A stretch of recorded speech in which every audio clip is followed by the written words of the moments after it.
Nagalaom naman si Senador Joel Villanueva nga mapresentar sa ikalimang State of the Nation Address ni Presidente Ferdinand Marcos Jr. ang masustener nga mga programa para sa sektor sang trabaho, edukasyon kag mga tikang agud mabatuan ang gutom kag hindi lang ang mga promesa nga wala sang konkreto nga direksyon. Suno kay Senador Villanueva, ginalauman sa mga Pilipino nga masulbar sang administrasyon ang mga nagapangunang nga problema kang isang kakulangan sang trabaho, ang pagtaas ang presyo sang balaklon, ang kaimulon kag mga pagpanghangkat sa sektor sa edukasyon.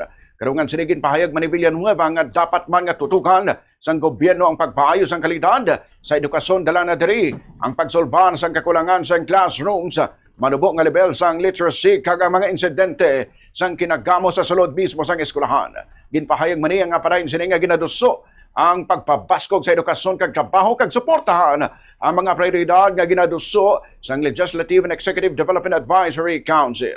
Para kay Villanueva, ang basihan sang kadalagan sang SONA amo nga kun makahatag ini sa mas madamo nga trabaho, makabulig nga babuhinan ng gutom kag magahatag sang mas masanag nga buwas damlag para sa mga Pilipino.